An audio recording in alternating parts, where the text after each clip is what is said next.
You've never gone to the supermarket and had a rotisserie chicken? For the family, not by myself. Whole one And by ate it yourself? yourself? Yeah. By yourself last With some night. vegetables and a Whole salad. rotisserie chicken last night by yourself. I wanted some protein. That is a prison food. Prison. That is prison food. A whole chicken, not like a leg and a thigh with vegetables or something like a normal person. You want the whole fucking chicken. He's black. You're a black man. Hey, welcome. Hey, now we got to get made the you club finally? Made the club. Okay. Got to get you to a new barbershop. Chicken had a little bit of watermelon with it. Baby steps.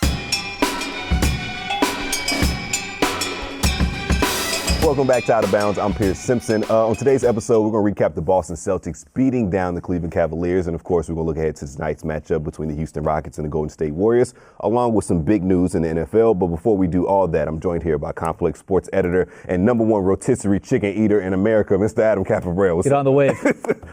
When you get that Boston market deal, I would not be shocked. Next to Adam Caparell is 3-time NBA All-Star and All-NBA member, Mr. Gilbert Arenas. Gil, how you feeling, brother? I'm feeling good. You feeling good? Yeah. Okay. How about yourself? I feel great, man. I feel great. We don't get to ask you how you do it. How you doing, That's brother? true. I feel good. Okay, man. you feel good. I You look good. Hey, give me some, brother. Thank you. We tried to add him to the black delegation. We tried, but I got kicked out Okay. already. Oh, synergy. There you go. Why did he grab our hands like we were like children? pizza. We got a white man over here, black man. There we go. Racial tension gone.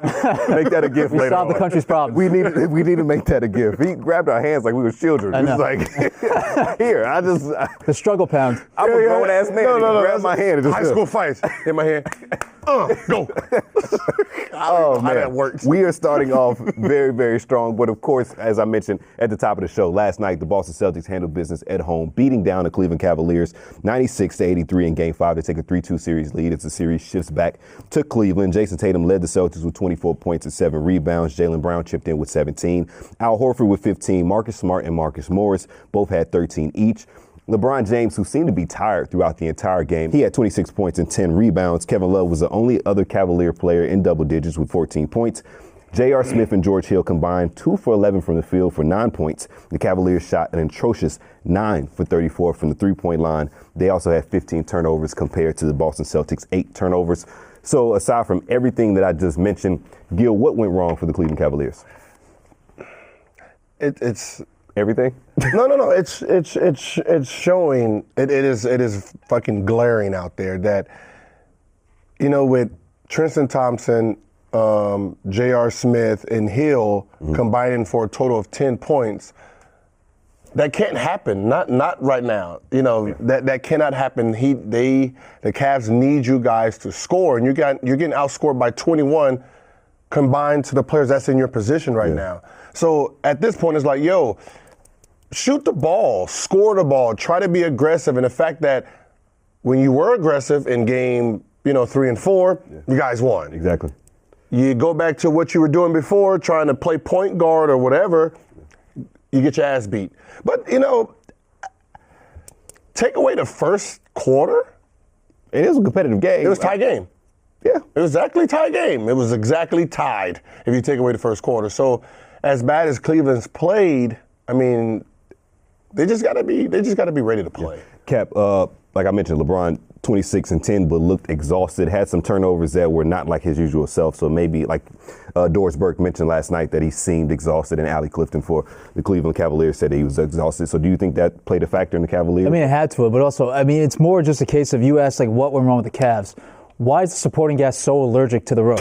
It's just it's insane. George Hill, no-show. J.R. Smith, no-show. And no one else. Kevin Love had a decent game, which is a surprise in this series because he hasn't really done much. But, supporting cast just completely disappears whenever the Cavs go on the road. So it's like LeBron can only do so much. Yeah. And at some point, it's going to catch up with him.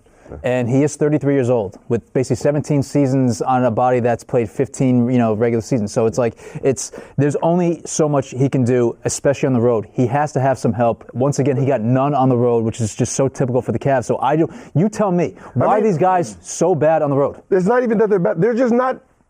It's like they're not even attempting shots. Like if I'm Tyronn Lue, we're gonna go back home. They're gonna be fine. On the road, I might make an adjustment and say Clarkson and Corvert, you're in. Yeah. J.R. Smith and Hill, you're out. Only because I know these guys, they put up more shots. shot attempts. They put up more shot attempts than I can't have my 2 bench players coming off shooting more than my 2 starting guards. Yeah. Like you guys off that you 2 starters need to combine for 25 points. For us to win 25 points at least, it can't be 6, 7. And then you got, Terry and Smart out there trying to score 30 points on you. Yeah. Because you're not stopping them, one, and you're not taking this blow away by actually, competing also. So it's just a big 21-point gap that someone else got to make up.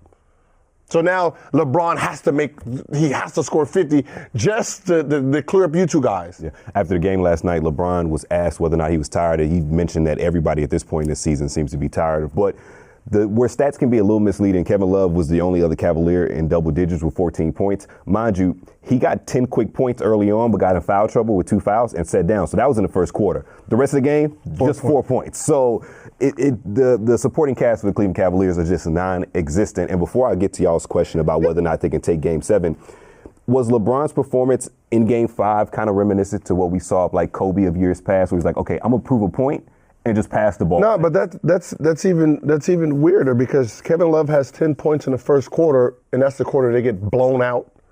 And then quarter 2, 3, 4, it's a tie game for. So it's like, it's like what's really going on? But do you think LeBron was maybe trying to prove a point by being less aggressive in the second half? No, I mean I'm pretty sure he's just trying to get these guys to shoot. I need you guys to try to score. Yeah. And that's now it seems like the trade that happened now is hurting Cleveland because the guys you traded away were actually aggressive guys. Mm-hmm. And these guys are less aggressive when you need them to be aggressive. So somebody like IT will help right now because he's going to try to create shots. Derrick Rose, same thing. He's going to try to get in there and mix it up. The fact that these guys are not trying to mix it up is what's hurting LeBron because now he has to do everything. Yeah, and like a guy you forgot to mention, Dwayne Wade, played incredibly well for the Miami Heat this playoffs, this postseason. Like they just have lack of aggression. Yeah. So, of course, with the series heading back to Cleveland for Game 6, hopefully the Cleveland Cavaliers can take care of business, so we'll see a Game 7. From what we saw last night, is there any hope the Cavaliers can resurrect their season so far and hopefully pull out a series victory in 7 games? Yeah, I mean they're great at home, so we're expecting them to win home game, and then now they got to figure out how to get their 2 guards to score and shoot or just shoot the ball in Game 7. If they can, if Hill takes 10 shots, let's go out blazing. Yeah, if he takes 10 shots, they win this game. Yeah. Do you have a prediction for LeBron's stat line in Game 6? Oh, he's going 40-something. 40-something? Okay. Yeah, you haven't been wrong yet. 40-something. He's going 40. No. Game 6 is 40 for sure. Cap, what do you think we can see from the Cleveland Cavaliers, or what can they do to hopefully pull out a series victory in 7 We're going to see the same thing we've seen through 5 games of this garbage series, which is the Cavs or the home team dominating the first quarter, running out to a big lead, and basically cruising the rest of the way. So there's no reason why you wouldn't take the Cavs, given the 7 points in Game 6 at home. LeBron will ball out. The supporting cast will actually hit some shots again because they're home. They're not on the road. So yeah, expect it to be a Game 7. But I don't expect the Cavs to win that Game 7. Yeah, Boston Celtics. Ooh, wow. Boston Celtics 10-0 at home so far. Cleveland Cavaliers 3-5 on the road. So maybe some things can change going forward. But looking ahead to tonight's game, the Houston Rockets will try and avenge home court and take a 3-2 series lead after they even things up in the Bay Area in Game 4. They only had a 4 assists between James Harden and Chris Paul, but Chris Paul scored 27 points and James Harden continued to be aggressive. Klay Thompson had a rough night, suffering from a knee strain, and there was a lot of questions at the execution from the Golden State Warriors in the final few minutes of the game, particularly Kevin Durant, who seemed to pass up a game tying our go-ahead bucket and decided to send things to Klay Thompson. He had this quote about the whole breakdown. It's a whole game that we've got to get better at, especially in the fourth. I think going up 10 into the fourth, it was a good opportunity for us to kind of take control, and we didn't. So I definitely wish I had that last play back. So I'm going to watch film and see what my options were, and just hopefully, if I'm in that position again, I'll be better. Draymond Green, who's known to just, say like it is, he had a more, yeah, did you laugh? He had a more poignant quote. He said, "It is what it is. I think we blew a golden opportunity, but it's not one we can't get back. We know we can get it back. So it's no panic." So obviously he seems to be chill as Game 5 in Houston. Swing series will be very important like we saw with Boston last night. How will the Warriors adjust in Game 5 to hopefully take a 3-2 series lead and send things back to the Bay Area? I mean, to be honest, there's no adjustment for the Golden State Warriors. They just got to go out there and play their game. I mean, if you look at the way that last 5 minutes was played, it wasn't Golden State like. At all. It was one of those rarity moments. It's like when Steve Nash missed three back-to-back free throws. Like, wait, you're just surprised about, how that went down. So I don't expect them to, play how they played that last 5 minutes, again in this playoffs. Even to play with KD, he gets the ball, he dribbles, crosses court. Like, he has the right. There's only one other player on this side. Yeah. And he goes back through the traffic where the traffic jam was, which didn't make any sense either. So I know he's like, why did I go this way any fucking way? Yeah. Because everyone, you got Steph over there, Draymond's over there, and Clay runs over there, and this whole right side is just empty. So, I mean, it was just one of those things where they just probably had brain farts that last 5 minutes it happens. Cap, do you think the absence of Andre Iguodala in Game 4 was a big factor in why they lost the game? I think it contributes to it, but at the same time, again, we saw Division II level execution from the Warriors. Like, it was atrocious. So, again, I'm going to chalk up to the fact that aberrations happen. Every once in a while, you're due for just a really shitty final 5 minutes or final 2 minutes, whatever you want to break it down to. And yes, these guys are the premier basketball team in the NBA. These guys are a well-oiled machine. Right. They know what the hell they're doing. Steve Kerr, we have a ton of respect for. I think they're going to get the shit together and not be atrocious down the stretch like they were in the previous game. Yes, 4-12. Yeah, it's just not going to happen. 12 in the fourth quarter, they had happened. The idea of that team only scoring 12 points in the fourth quarter is absurd. We saw it happen, but the idea it's going to happen again or come close to happening again, not happening. No, Game 4 was such an aberration when it comes to scoring. Like I mentioned, the score 95-92. Game 1 in particular in Houston, the score was 119-106. So obviously these teams can put up buckets. Predictions for tonight. I mean, there are injury concerns. Iguodala with the knee, Clay with the knee, and I'll contend that Steph, to me, doesn't look 100%, although he's been playing well in the series. That being said, Warriors actually execute down the stretch still going the way they should. So give me the Warriors +1 on the road. Okay. Warriors. Yeah, I think the Warriors will take care of business. I mean, it's gonna be. I mean, Houston back home. I mean, they're gonna be a hyped machine, but. With a hype machine is that everyone wants to be heroes. So a lot of hero ball. A lot of hero balls and a lot of shots is going to be taken, threes. So I'm going to go with Golden State on this one. Yeah. Same. All right.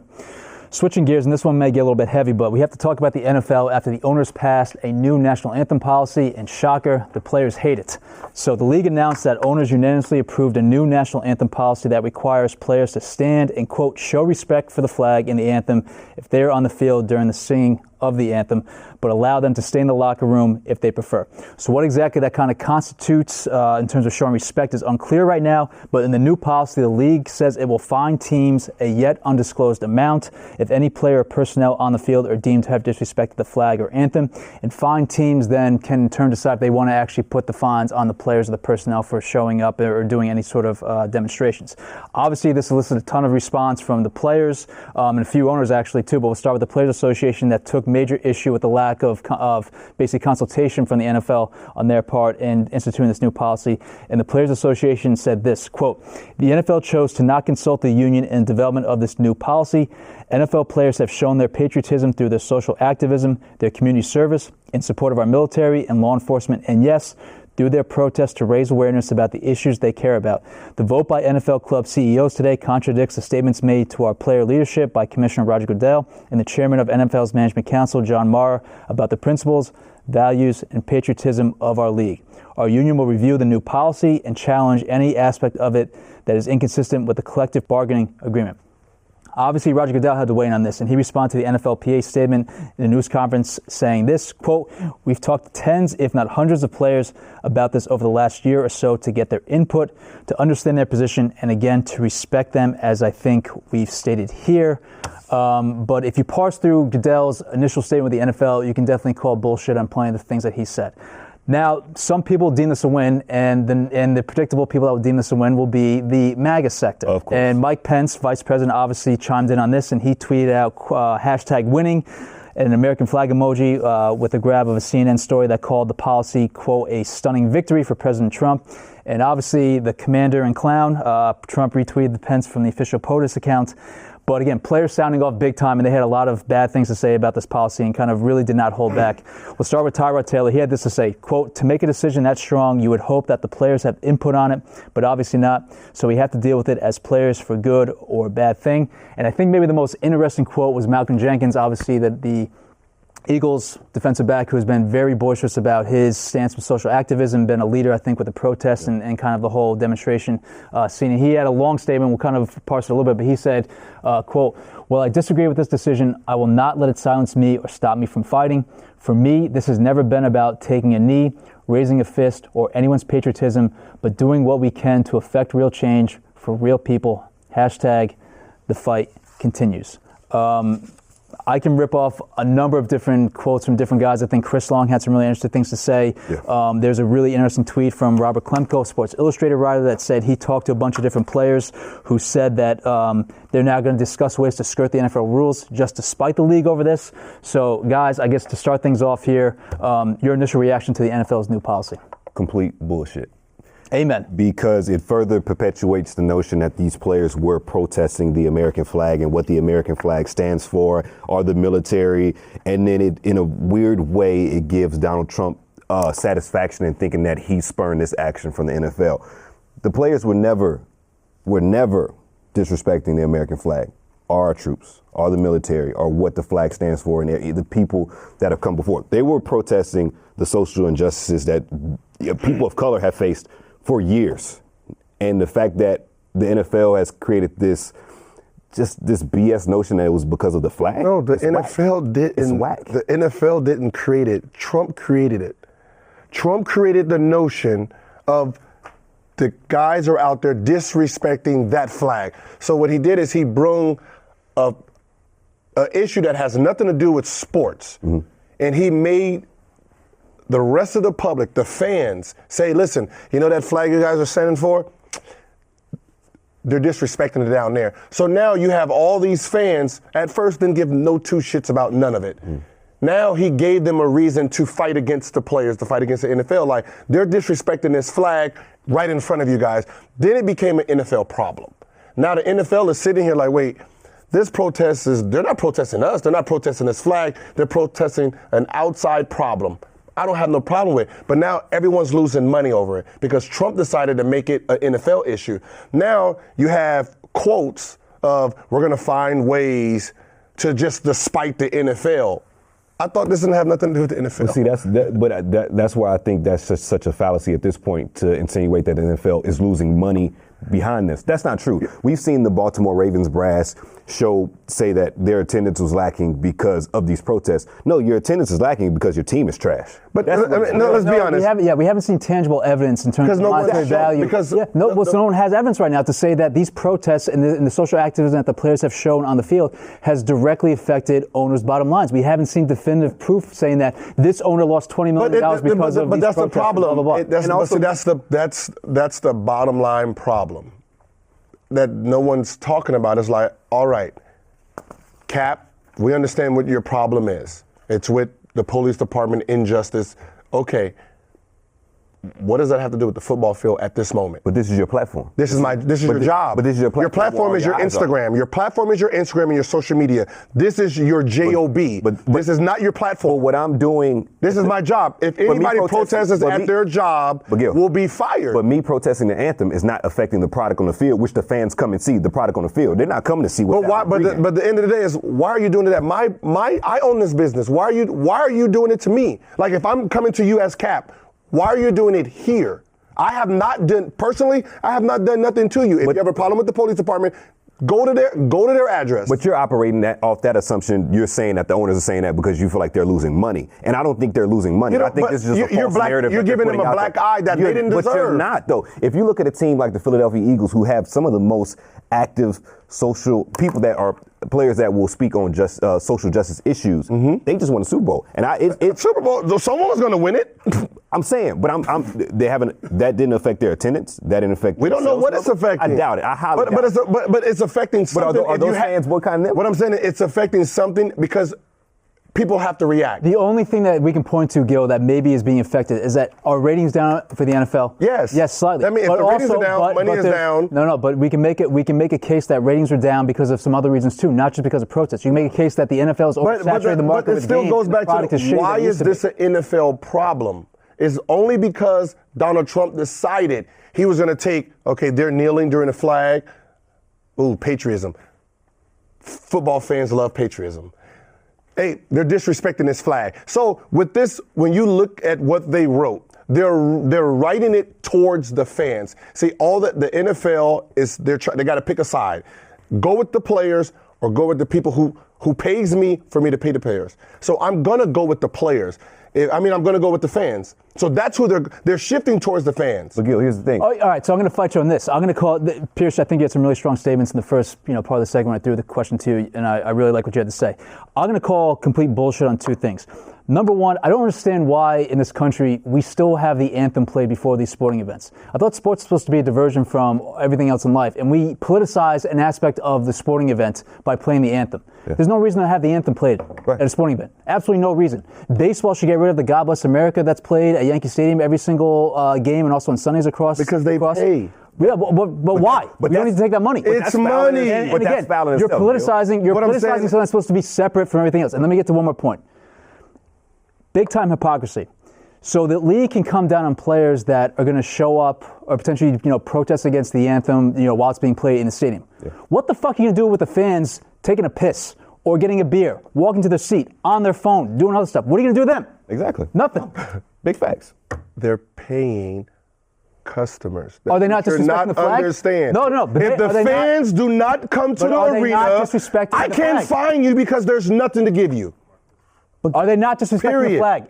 No, they're not disrespecting the flag. Yes, they are. Who is? There's no disrespecting. There was no disrespecting the flag until Donald Trump says it. So I'm going to say the players are not disrespecting the flag. The fans are not disrespecting the flag. Under the NFL's definition, they are. But the president said they are. Dummies are going to say, I'm listening to the president, so they're disrespecting his flag. Period. They just got, the players just got out there in 2009. No one gave a fuck about the flag until the president said it. Once the president said they're disrespecting it, now the fans, dumbass fans, to say, you know what, they are. Boo. Once they said boo, now it became the players versus the owners. 100% Trump ratcheted this thing up to levels that 100%. Okay, so since I'm on to that, now as the owners, I have to do something. No matter what, you're forcing my hand. The fans is forcing my hand because they want me to do something. You're forcing my hand because you want to stand for your hand. Now I'm stuck in the middle. Not my problem, but I'm stuck in the middle as the bad guy that have to do something. No matter what I do, I'm fucked up. No, but but you're operating. How does the owner win? Tell me. How does the owner win? How does he win? You got to remember, this is not his problem. So how does he win? By letting the players continue the players, then the express their free speech, right? Free speech. Do it. Now the fans decide to say, you know what? Fuck this sport. I'm not here anymore. Now what? The subset of fans that are saying, fuck this sport, I'm not going to come, it's so small, the NFL is not losing money. And if the NFL is losing money and the ratings are down, it's not because of the flag. It's probably the CTE. You know how much money you just got from Fox for the Thursday night package? Can I ask you something? Billions. All right, let's try this. Let's say you own a taco shop, right? Give me a better restaurant than that. No, taco. Okay. You own a taco shop. What's your favorite food? Taco. You own a taco shop. And we are in Los Angeles. And your workers decide to say, you know what? We're going to protest. So they're protesting the comments Trump made about the wall. So they're outside protesting. Not before work, not after work, during their work hours, because they have freedom of speech. That's a false. What do you do? False equivalency. What do you do? Because here's why. What do you do? Because in lunch hour, that's the most popping spot. The platform of all those people coming in here, they want to protest. What do you do as an owner? What's false about that is what you're saying is affecting my product. what the players are doing is not affecting the product. What Kaepernick was doing was not affecting his reads on the field. It was not affecting. It's affecting the product because someone's telling everyone it's affecting the product. But what does it affect? Is it affecting? It's affecting their pockets. How is it affecting? It's affecting their ratings. But how is it affecting games? It affects their email. It doesn't affect the game. That's the product. That's what fans are coming to see. But if they're not coming to see it, it is affecting my. But what is that subset of fans? So it's not affecting your tacos. It's not affecting how you cook your food. But if nobody's walking in there buying your food, you as an owner have to make a decision at some point. Either I stand out there with my supporters and not make no money, or say fuck, you guys got to come to work, or I'm going to fire you. You're going to make a decision. Here's the thing. These teams aren't losing money. That's what you're saying. But at the end of the day, they have to make a decision no matter what, and someone's going to be pissed off. You know what the NFL So they actually gave them an out. No. Believe it or not. No. Hey, listen, fans, they're saying it. Players, you don't have to go out there. We're not going to find you. What the NFL did was further perpetuate the bullshit notion that they were disrespecting the flag. I don't know how the perspective of cops brutalizing somebody turns into an NFL problem. So if I'm an NFL owner, I'm forced to make a decision, right? No, it's because they're arrogant and they wanted to make it their problem. They would have did something 2 years ago. But Cap was doing this before it got notarized. So and they didn't give it two shits about it. But exactly. They didn't give two shits about it. You're saying it only affected when Trump was. That's what I've been saying. It only affected them when Trump made it a factor and then the fans got involved. So now you're forcing him something. So at the end of the day, they clearly says, if you do not want to come out, don't. Okay, so you bring that point up there. What do you think the ramifications of guys not coming out for the anthem are going to be? Nothing, because that's an option. The option is don't go out there. The stigma, those not going to be attached to them and affect them in some way, shape, or form? It's basically one of them things is, look, I wrote this. The way it's written for the fans. Patriotism towards the game. That's what they think. They're thinking these players are disrespecting the game. So they clearly says patriotism, respect our flag. Okay, players, respect the flag. Hey, if you still want to protest, just stay, wink, wink, wink, in the back. It's still a protest. If no player came out. So you're saying it's essentially a PR move? It's a PR move. Okay. It's a PR move because you got to remember, I'm trying to satisfy both, which I don't know how I'm going to do. Either way, I lose this battle. I lose it with my players or I lose it with my fans. I'm going to lose this battle no matter which move I go. So the fact is, I got to give these players an option.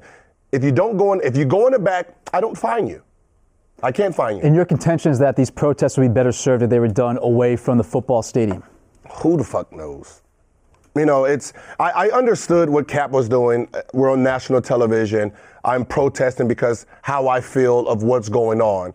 But at the end of the day, you have to understand that at some point you're going to force someone's hand that you don't want to force, and that's what they did. So my question is, what is the fine? How much? Because, I mean, and that's all it comes. How much is this fine? Are they going to fine a team or are they going to fine the players? Well, team first, and then it's up to okay, so the team, then nothing really happens. No, and there's also, Jets interim owner right now, Christopher Johnson, came out with a statement saying that he would actually support the players if they protest and did any form, and essentially said that he would take care of the fines and they wouldn't have to worry about it. So you have some owners on the players' side. That's the problem, because it's like, I want to know a number as a player. What are you going to fine me? 5,000, 10,000? What is this fine? Because you can't fluctuate the fine for one more, because it's not a rule. So if you're going to say, all right, I'm going to fine you 5,000. As a team, fuck them. Everyone kneel. We'll all take this. We're going to do it for all 16 games, the whole league. Because you can afford to. But when there's this invisible, I'm going to find and that's the reason I'm going to find a team, because they can't find a player because it's not a rule. So they're going to find the team. Now the team has to sit there and look at this fine and say, all right, I'm going to give it to this and this and this guy, which is unfair. So I'm pretty sure nobody's really going to get fined. Well, I think you can't find the player because it's not collectively bargained. Right? Yeah, that's what I said. So no one is really going to get fined. What's going to end up happening is the teams is going to be hit with a fine if a player sits. So what the team is going to do, what I would do, just stay in the back. Because at the end of the day, you still make the same point. If all 55 of you guys are in the back and not out on that field, that's a bigger statement. That's a bigger statement than one or two kneeling and 53 of them are standing up. That's a fair point. No, I mean, it's going to be interesting to see. That's something I will do. I will sit the fuck in the back. And my whole team is coming with me, or you're going to be a lone ranger by yourself, sitting there looking like a dumbass while the other 54 of us is just, Again, based on the player comments today, I think if they had games this weekend, you'd see basically a ton of players. Oh yeah. Staying in the locker room during the anthem. But that's the most powerful move, that the national anthem is going on, and you got two teams not out there. A sprinkle of soldiers who have soldier backgrounds are by themselves on that field. That's more powerful than a whole group and two people sitting. Yeah. And we're already a decade into the NFL actually requiring these teams to be out there for the anthem too. So that's Is that part of the? It's just part, that's what I said. It's part of the full nonsense of this.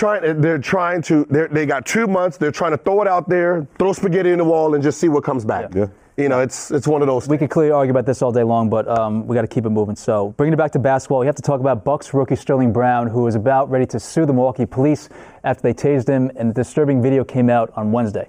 So the guard who's planning to file a civil rights lawsuit against, the Milwaukee Police Department after officers used a stun gun on him during an arrest back in January, despite no provocation. And the video, which came out again on Wednesday of the incident from a body camera on a cop, was a little bit disturbing, and we're going to take a look at it.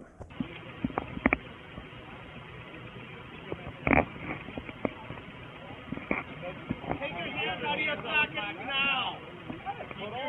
I got stuff in my hands.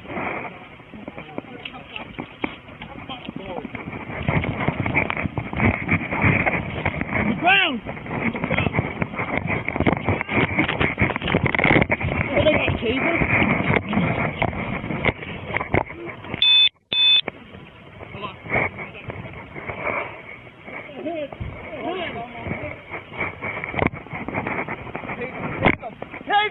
Taser! I mean, there's a lot going on there, and also the full video is almost 30 minutes long. So, I mean, there's a lot to dissect there. But, I mean, to kind of succinctly put this into, perspective and kind of summarize it, police arrested Brown on a possible misdemeanor charge of resisting or obstructing an officer after they initially saw a vehicle parked in a handicapped spot that was taking up 2 spots at 2 o'clock in a Walgreens. I got to think you have better things to do than to bust somebody's balls about parking in 2 spots in a handicapping spot.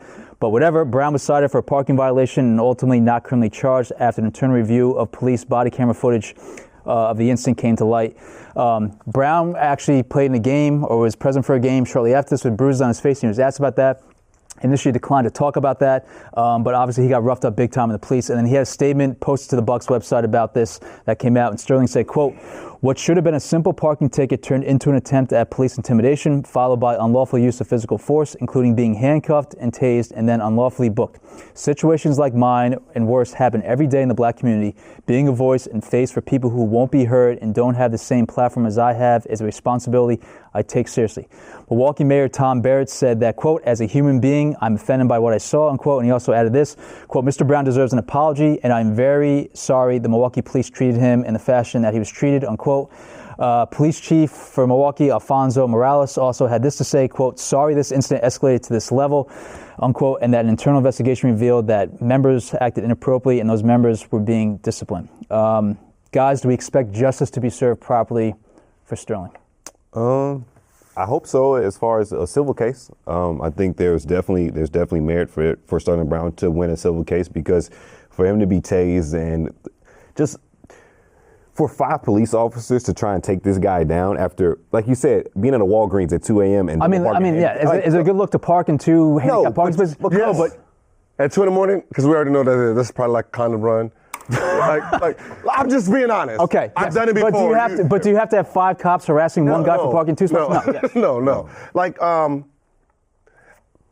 you don't want to be the victim of police brutality, but this right here will give light on how police try to manipulate an arrest. Yeah. So the fact that you already gave them a ticket, right? You gave them a ticket. Should be done. It should be done. Yeah. See, but what ends up happening is the public doesn't know. Police officers are just employees of the state, right? They're fucking McDonald's workers. Until you break the law, then they become police officers. So if they give you a ticket and they just don't like who you are, the trick is I grab you as an officer, I grab you, natural reaction, resist. Oh, you're resisting. You're resisting, officer. take you down, do what they got to do. And then once they book you, they try to stick a resisting arrest charge on you. If you know anything about the law, which, you know, a lot of people don't, you have to be arrested to be resisting arrest. Right. It's like you can't just touch on me and then fucking arrest. That's considered assault too. So the fact that they get away with this so much and finally they get caught with the bullshit that you gave them a ticket, then you tried to arrest them and probably tried to pull a resisting arrest charge on the guy because that looks better in court. But if I'm not being arrested for nothing because I haven't committed a crime, how am I resisting your arrest? What the fuck are you touching me for in the first place? Yeah. So they lost this case against him. They will have to settle with them. And I hope that it blows up and goes viral. Because so people understand that, listen, police cannot actually touch you unless you're breaking a crime. They can tell you to move the fuck along all they want. You can stand there all you want, but they can't physically touch you because once they touch you, that's considered assault. They can try that resisting arrest bullshit, but if you're resisting arrest, it's all they have. Yeah. No, it doesn't stick. I think what Sterling Brown said in his quote, situations like mine and worse happen every day in the black community. Being a voice and a face for people who won't be heard and don't have the same platform as I have is a responsibility I take seriously. I thought those words right there were very important for this case going forward. And hopefully, like you said, Gil, this will shed light on all the injustices that we face as black men whenever you're in situations like this. Like, I be hoping to get in situations like this. I just don't want to feel the hit of that tase. You just don't want to get tased? Because when I get pulled over, I'm the dickhead of the dickheads. Oh, you're just asking? Like I don't even, like I'm clear, like I'm white privileged dickhead. Like I'm serious. I put my driver's license on the top of the car. Like I do shit like that. Like I get pulled over, I put my license on the top of the car, roll up the window, turn on the music. Wait, what? Yeah. They put the little thing, hey, yo, can you turn on the music? It's up there. License, registration, run whatever you gotta run, right? And I just sit there and be that annoying dickhead. And it's like, can you turn down your music? Actually, no. I don't need to turn down my music for you to write me whatever fucking ticket you're gonna write me. No, just write it or get the fuck on. And then that's just my play. Yeah. Like I really know my rights, so I know I don't have to get out of the car. You busted me for what, speeding or whatever the fuck just write the fucking ticket so I can go on about my way. Sheesh. Yeah, I should have been beaten a few times. Cap, what you got next? Man? You know what? I don't use white privilege. I use rich privilege. That's exactly what I was going to say. That's called playing in the NBA. Having a back yes. Yeah. That's called back deal. Is this car yours? Yeah, I'm driving in it. I'm pretty sure a black guy in the Maybach in Calabasas is a fucking suspect off the job. So yes, my papers are straight, you cocksucker. Ready to talk about NBA basketball? All defensive team. Yo, all defensive team. We're going to talk about. I'm number one. We're going to talk about the NBA all defensive teams that were announced with Jazz center Rudy Gobert, who made the team for the second straight year, was the leading vote getter for the NBA all defensive team. Rudy Gobert averaged 2.3 blocks per game and earned 192 out of a possible 200 votes.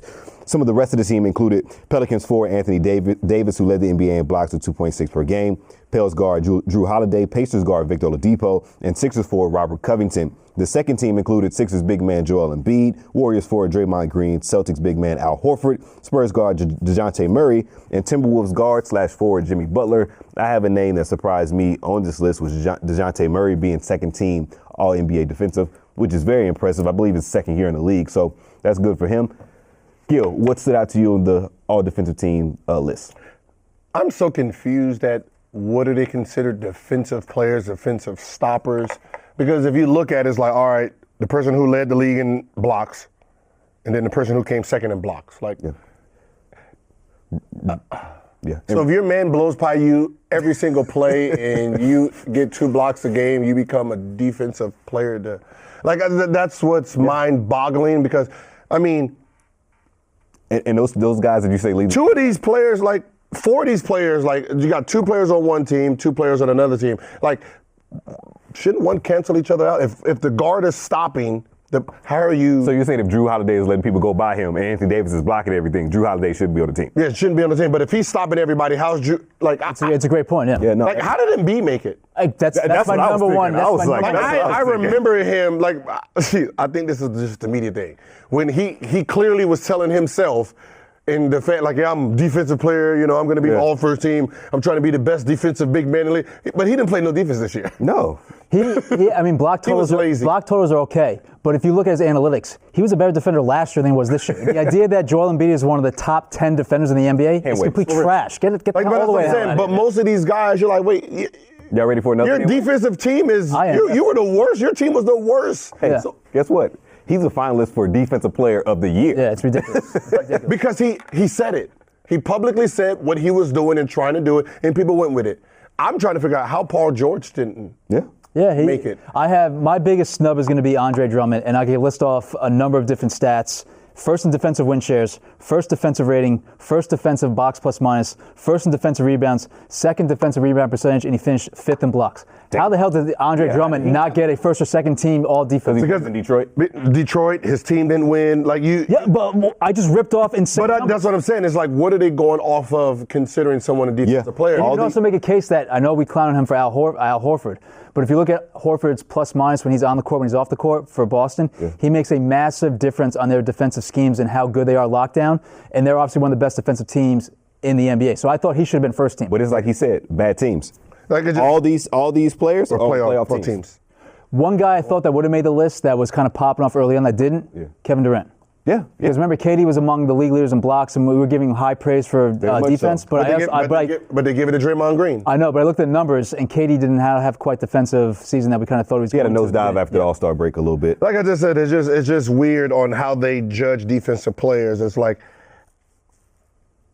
if it's 3 guards and all 3 of you guards are shutting down guard play, I understand it. But the fact that how can you isolate like Drew Holiday's defensive format, like what he's doing, and then same thing with, it's like, okay, Drew Holiday is shutting his player down, everyone else sucks, and then basically AD's benefiting and then AD's blocking everybody else. So it's like, and here's was also funny to me. Robert Covington led the NBA in deflections. So I didn't even know that was a real stat they were tracking now. There are some truly puzzling selections. Listen, I can tell you right now, listen.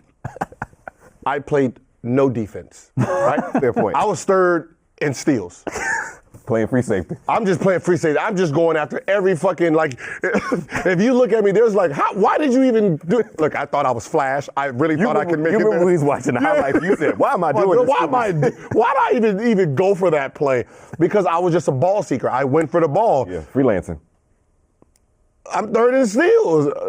I'm part of the defensive crew. No, I'm not. You fucking jack off. I'm just good at one thing.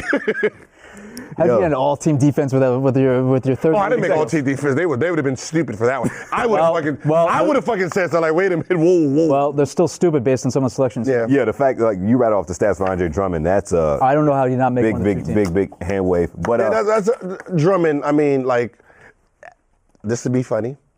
If he didn't make none of the teams and then becomes Defensive Player of the Year. Here's the thing. We've seen that before. That's happened before. The name is escaping me now, but I think we have seen that where a guy didn't make all NBA first team, but won Defensive Player of the Year. And then I remember great finisher. Great finisher. There's a lot of around the rim. Wayne Wade. He didn't Rostrick. He didn't make no All-Star game. Yeah. First team. Yeah, that's crazy. He was second team All NBA. Hey, Kyrie Irving's godfather. Your boy Andre Roberson too. If he was healthy. Oh yeah. Like him just how does that? Kawhi could have made the All Defensive team. That's right. The man's. But see, okay. So if you come from Boston, I understand. Because you're team defense, so you can. Same thing with Spurs. But that's what I said. I can understand. You can get it. But some of these is like. Yeah, I'm not gonna lie. Really even though I'm impressed with DeJounte Murray making All NBA defensive team, that shocked the hell out of me. So. Who knows? But, fellas, a lot of great basketball this weekend. This wraps up our week here on Out of Bounds. For Adam Caparell, Gilbert Arenas, I'm Pierce Simpson. We'll see you next week. Okay. Do you want to give Cap another pound like we did?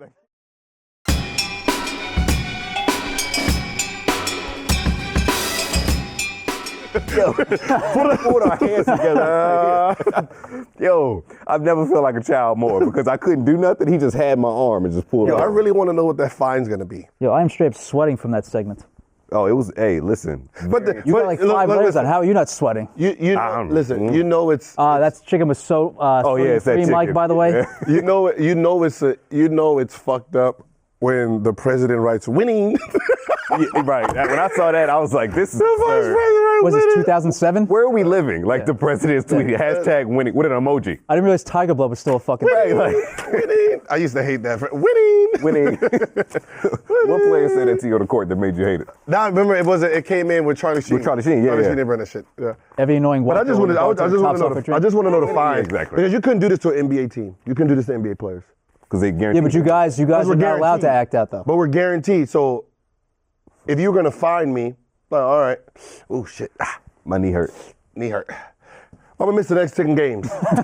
Okay? We'll see you try that shit again, jack off. And then I'm going to come back and then kneel and see what you're going to do then. Think my knee hurts again, 20 games.